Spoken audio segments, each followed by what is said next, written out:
What is up, guys? It's your boy, Kingdom Soldier, and I'm back again with another non-gameplay / commentary. Welcome to the second episode of ProView, and today I have none other than the captain of Team JusTus Pro, Jus Tipsy.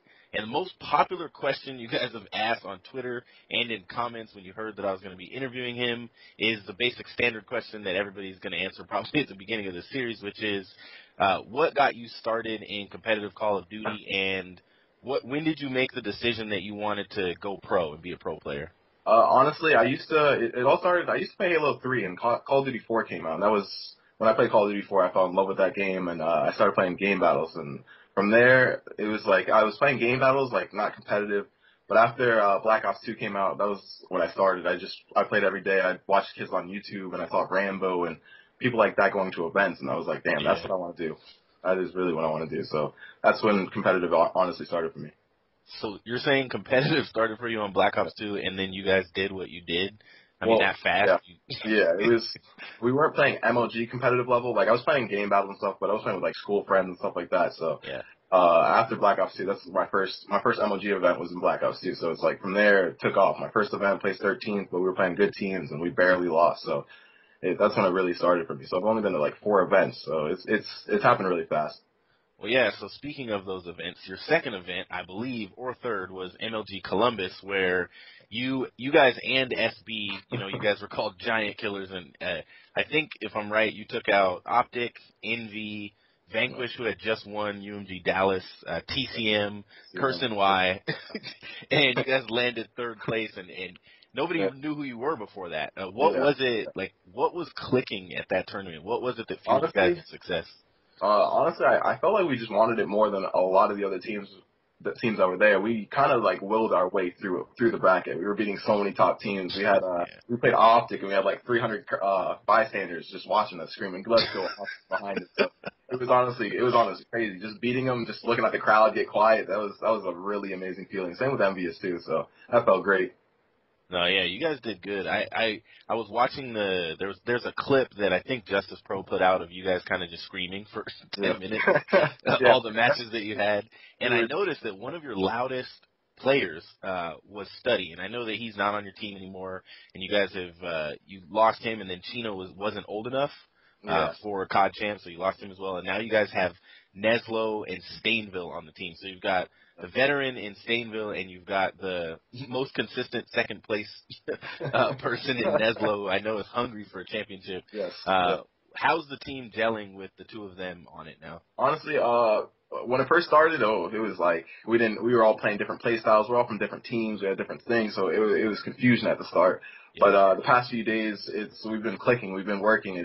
We've started to dominate teams, and I mean, it really feels amazing. So I mean, coming from different teams, Stainville, he has a really good slaying mindset. Same with Neslo, so it really helps out with the slaying power. And we have Gucci more running on more of the objective, and I'm kind of like slaying objective. So it's working out. We've started to click more.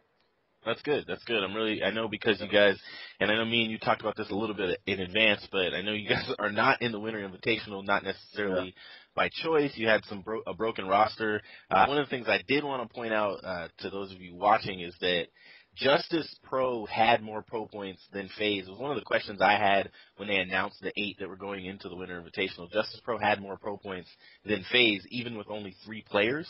And I realized that you had to have your roster in place, but there were roster changes after that supposed roster lock date made by Optic Gaming, and I believe Envious made trades after the lock date for the Winter Invitational. So how was that for you guys? Were you upset that you weren't in it? I mean, how did you guys respond? I'm a very emotional guy, like emotional player. Like if you see me, you see my attitude come out and stuff like that, and get into it. So just coming from us having more pro points, I was really confused of why we were not in it. Especially like some of the teams that we beat, like Curse NY, and we were beating certain teams, like we beat them on land, and we still weren't in it. I was just confused about that. I was like, why are they in it but we're not? But I mean, I guess it comes from the name of the long run. I guess I don't know if I should say this, but I guess it's more about money. That's what it comes down to. It's more about money, and MLG's making more money because they're bigger names. So that's what it comes down to, honestly.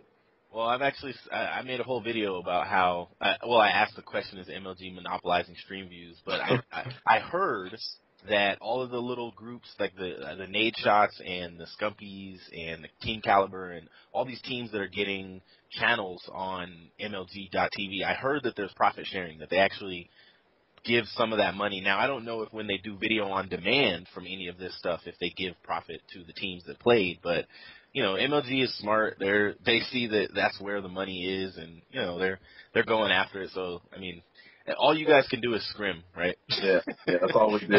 And I saw you let them tweeted out stuff. What'd you say? We let them handle everything else. We honestly, it's between UMG and MLG. That's we kind of have no decision on that. So it's all up to them. So I saw you.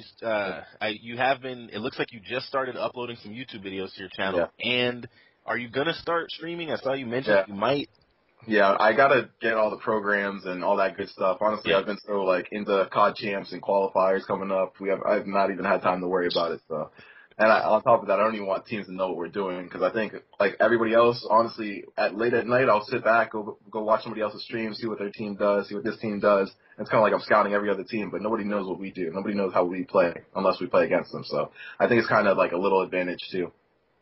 Well, yeah, and that's what I said about Complexity when they had to pull out of the Invitational. Like, nobody's going to see their S&D strats. They can't, there's nothing that anybody is going to see. And I think LV, although they're winning all these matches in the Winter Invitational, everyone knows what they do. When people play them, they say, well, Parasite's going to do this and Ricky's going to do this. Everybody knows their strats, and so it's going to be interesting how they play in the – I think for them, though, they just want to win online so that they can get through the qualifiers and get to that LAN tournament. That's where it starts. That's definitely where it starts. But, I mean, just like – that's one thing. Like, I've watched FaZe play in the qualifiers. I can tell you in S&D on Sovereign, Proofy always either plays back underground or he plays on their mover. Every defense. So I mean, it's just like little things like that. If you're in a 1v1, you'll know where the guy is most likely at. That's just on your advantage. So it's kind of like they're giving up certain things by playing in it. So it helps us. I agree. So before I ask you, I do have one question about, people that want to get into competitive Call of Duty, but I did want to ask, I see you have some very nice jerseys in the background. And all over my room. Well, the two that might catch my eyes is the LeBron jersey and the Jordan jersey. Now, of course, Jordan is amazing. I have a friend on YouTube that I talk to every day, and he is a hater of LeBron because he lives in Ohio. He hates that LeBron left. And so let me ask, did you follow LeBron to Miami, or were you a Miami fan and then you just got left? I was a Miami fan first, period. Honestly, LeBron's not my favorite player either. It's kind of weird because I'm a Miami fan. I live in Florida, so I was kind of brought on that. And 06 is when everybody's like, oh my God, Miami. That's when it started. But before that, my favorite player has always been Chris Paul. Like, Chris Paul is my favorite player. It's crazy how he's my favorite player. He's never won a championship. But he's a beast, though. Yeah, it's amazing. He's a beast. So it's good that you're getting into streaming and YouTube. I'm sure you've noticed that a lot of guys, long term, all of you guys, one of the best things you can do for yourselves, of course, is to get your social media up and start streaming, start doing YouTube, so you have a platform to stand on when you're not winning championships, and when there's not tournaments. Like, it looks like MLG is going to reduce the number of LANs drastically. Yeah, that's crazy. So the last question I have for you is there any advice or tips you would give to someone that wants to get into competitive Call of Duty, wants to be a pro, wants to spend all their time on the sticks and actually get to a LAN and play and place? Oh, for sure. My first tip, because honestly, when I came out of Black Ops 2, my friends list was completely empty. I didn't know anybody. I literally did not know anybody. So I met kids off the forum, started playing game battles. Game battles is the foundation of everything for me. That's where I started. That's kind of where I met my friends. Even little things like league play. If you guys didn't know, I met Gucci and Chino, who I went to my first MLG event with. I met them at league play. So it's kind of crazy. It's crazy. Nobody really knew that, but wow. It's kind of, you got to be in the right place at the right time. But I'd say you have a better chance of meeting them on game battles or playing against another team and say you do good. They notice you're really good. They pick you up. I mean, that's kind of sketchy, but I mean, on that level, you got to keep moving up. So you just got to do what you got to do, find a good team that you like, and make sure you're really close with your friends. I mean, your teammates are your friends, so you get close to them, keep moving up the ladder. That's all it is. All right. Well, that's a very interesting comment about you, Gucci and Chino, because I know you guys played together for a minute. Yeah. And Proofy, I believe, the way he got on Envious was Foreplay and those guys, they played against him. And they saw how good he was, and they wanted to grab him. And That's how it goes. So. That's exactly how it goes. If you notice somebody on the other team is just dominating, just taking over the whole game, you're like, damn, I want that kid on my team. So that's how it starts, though. That's just how it starts. You see somebody doing good, and you pick them up. So you talk from there.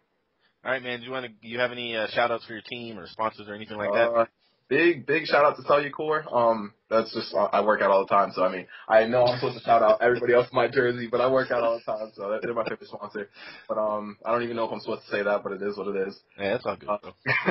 And then JusTus has a bunch of sponsors. We have Control Freaks. So I gotta look back at that. So we have Yaosh, Clever Gaming, Gamer Mods, BenQ, Gunner Optics, and Control Freak, and then Cellucor, of course. So just big shout out to them. Big shout out to Big Snacks, Rick, or however you guys know him. He's honestly kept us alive. He manages the whole team. So, I mean, big shout out to everybody. And big shout out to you, man. You're doing your thing. I see your YouTube videos, all your YouTube videos at night. Well, I appreciate it, bro. Thanks a lot for doing this interview, and good luck tomorrow, man. We'll, of course, we'll all be watching whatever they show us, whatever MLG.TV shows us. We'll all be watching. And have a good one, man. All right, same with you. All right, peace.